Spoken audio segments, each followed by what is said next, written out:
महात्मा फुल्यांनी लिहिलेला शेतकऱ्याचा असूड हा सरकारच्या अनेक धोरणांवर ओढण्याची आता वेळ आलेली। अध्यक्ष महोदय, जहां देश की 2/3 आबादी खेती पर निर्भर है, वही खेती के लिए आवंटन है मात्र 3.1%। मार्केट इंटरवेंशन स्कीम हो या फिर प्राइस सपोर्ट स्कीम हो, उसके लिए आवंटन है 0। प्रधानमंत्री फसल बीमा योजना में कटौती है 23%। अध्यक्ष महोदय, माननीय प्रधानमंत्री जी ने महाराष्ट्र में आकर किसानों को गारंटी दी थी सोयाबीन को 6,000 रुपए प्रति क्विंटल दाम देने की, लेकिन एमएसपी मिली 4,800 और उसमें भी एमएसपी पर जो खरीद हुई वो खरीद है मात्र 20%। बाकी 80% किसानों को अपना सोयाबीन 3,500 4,000 में बेचना पड़ा, जहां की लागत का खर्चा है 7,000 रुपए प्रति क्विंटल। तो कैसे होगी कि किसान की आय दुगनी और क्या हुई माननीय मोदी जी की गारंटी? अध्यक्ष महोदय, अभी सरकार सोयाबीन के दाम बढ़ाने के लिए एडिबल ऑयल्स पर इंपोर्ट ड्यूटी लादने की बात कर रही है, पण हा रोगापेक्षा इलाज भयंकर है, क्योंकि उससे सोयाबीन के दाम नहीं बढ़ेंगे, उससे सिर्फ बढ़ेगी तो महंगाई बढ़ेगी। सोयाबीन के दामों पर अगर हमें असर करना है तो जो मक्के की डीडीजीएस है और जो सोया डीओसी है, जो 120 लाख टन अभी भी देश में पड़ा है, उसको एक्सपोर्ट करने के बारे में सोचना होगा। लेकिन सरकार पर पोल्ट्री और पशु खाद्य इंडस्ट्री की ऐसा क्या दबाव है कि सरकार सोया डीओसी एक्सपोर्ट नहीं कर रही है? मेरी सरकार से गुजारिश है कि कम से कम 15 से 20 लाख मेट्रिक टन सोया डीओसी एक्सपोर्ट किया जाए। और वैसा ही बहुत इंपॉर्टेंट मुद्दा है प्याज का।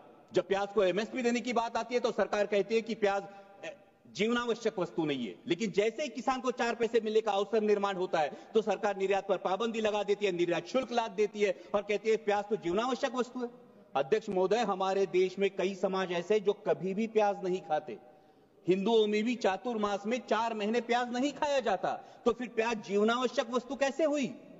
अध्यक्ष महोदय, अगर ग्राहक को एक औसतन अगर कंजम्पशन देखें तो 5 से 6 किलो औसतन कंजम्पशन होता है। 60 रुपए किलो में भी अगर प्याज खरीदना पड़ता है ग्राहक को, तो भी सिर्फ 300 350 रुपए उसका खर्चा होगा, जो आपके मोबाइल रिचार्ज से भी कम है।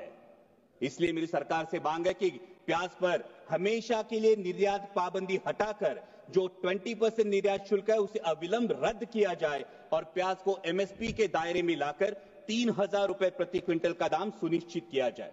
वैसे इस बजट में बहुत सारे मिशन का अनाउंसमेंट हुआ, लेकिन बहुत सारे मिशन के बारे में नाव सोनू भाई ने हाथी कथला वाला है, क्योंकि कथनी और करनी में बहुत अंतर दिखाई देता है। जहां पल्सेस में देश को आत्मनिर्भर होने की बात की जाती है, वही अभी किसान मार्च अप्रैल मई में चना बेचने के लिए मार्केट में आएगा, लेकिन सरकार ने पीले मटर का 31 लाख मीट्रिक टन आयात की है। ये पीला मटर खाने के लिए नहीं, बेसन में चने की जगह अडल्ट्रेशन के लिए यूज होता है और चने के दाम गिरा देता है। अभी भी 31 मई तक आपने पीला मटर का जो इंपोर्ट है, ये खुली आयात को परमिशन दे दी है। और अभी जब एक बार हम कह रहे हैं कि पल्सेस में आत्मनिर्भर करना है, वही 67 लाख मीट्रिक टन पल्सेस हम आयात कर चुके हैं। तो हम आयात आत्मनिर्भर किसे करना चाहते हैं? हमारे देश के किसानों को या ऑस्ट्रेलिया, रूस, टर्की, म्यांमार के किसानों को हम आत्मनिर्भर करना चाहते हैं? वैसा ही अहम मुद्दा है mission on vegetables and pulses. बहुत अच्छी बात है, लेकिन इसके लॉजिस्टिक, कोल्ड चेन और स्टोरेज के लिए क्या प्रावधान किए जा चुके हैं? आज मेरे नारायण गांव में टमाटर किसान को बेचना पड़ता है सर 4 से 5 रुपए किलो में, और शहरों में ग्राहक खरीदता है 20 से 25 रुपए किलो में। इस मुनाफे पे क्यों कोई भी नियंत्रण नहीं है? और इसका कारण है ये बिचौलियों की श्रृंखला। इसके बारे में सरकार को विचार करना चाहिए। वैसा ही अहम मुद्दा है प्रधानमंत्री फसल बीमा योजना, जो योजना बार बार किसानों के लिए कम और बीमा कंपनियों के लिए ज्यादा फायदेमंद साबित हो रही है। इस साल का प्रीमियम है सर 10,000 करोड़। बीमा कंपनियों को जो प्रीमियम मिला है वो है 10,000 करोड़ का, और नुकसान भरपाई का जो भुगतान है वो है मात्र 680 करोड़, 7% से भी कम। और सभी नियम सिर्फ किसानों के लिए। बीमा कंपनियां तो कोई नियम फॉलो ही नहीं करती। इसका मतलब योजना किसानों के लिए, पैसा सरकार का यानी टैक्स पेयर का, और भला हो रहा है बीमा कंपनियों का। इसे मराठी में कहते हैं आंधळ दळते आणि कुत्र पीठ खाते। और एक बहुत अहम मुद्दा है, महाराष्ट्र की महायुति सरकार में सत्ता में आने से पहले किसानों से वादा किया था ऋण माफी का।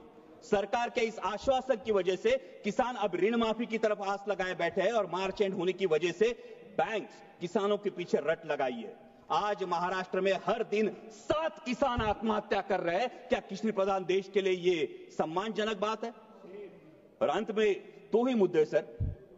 अभी अमेरिका में सत्ता परिवर्तन होने के बाद अमेरिका ने कहा है कि भारत ने अपना एग्रीकल्चर मार्केट अमेरिका के लिए खोलना चाहिए और इससे भारत के किसानों पे एक बड़ा संकट मंडरा रहा है। लेकिन सरकार ने अभी तक इसमें कोई स्पष्टता नहीं दी है, क्योंकि अमेरिका का किसान सोयाबीन का जो उत्पादन लेता है अध्यक्ष महोदय, वो 30 लाख क्विंटल पर हेक्टर लेता है, लेकिन हमारे देश का किसान सिर्फ 10 लाख क्विंटल पर हेक्टर लेता है। क्योंकि अमेरिका के किसान को जेनेटिकली मॉडिफाइड जीएम वैरायटी लगाने का अधिकार है, हमारे किसान को नहीं।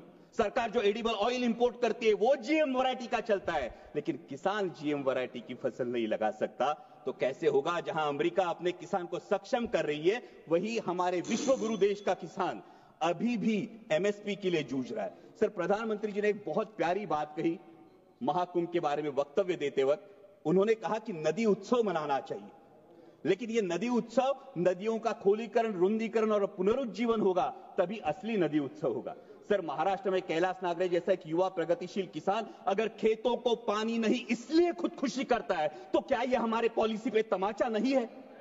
सर, आज हर कोई बहुत सारी चीजें खोदने की बात हो रही है, लेकिन डैमों में जो मिट्टी जमा हुई है सर, 30 से 40% कैपेसिटी हर किसी डैम की कम हुई है। शायद उत्तर भारत में इसका प्रमाण और ज्यादा होगा, लेकिन इसकी मिट्टी खोदने का कोई प्रावधान अब तक किया नहीं।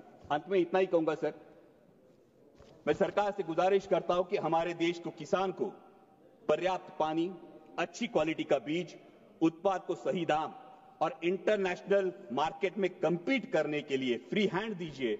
वो सरकार के कथित 17 रुपए दिन के सम्मान का मोहताज नहीं। और जाते जाते इतना ही कहूंगा, मस्जिद के नीचे तुम मंदिर क्यों ढूंढते हो?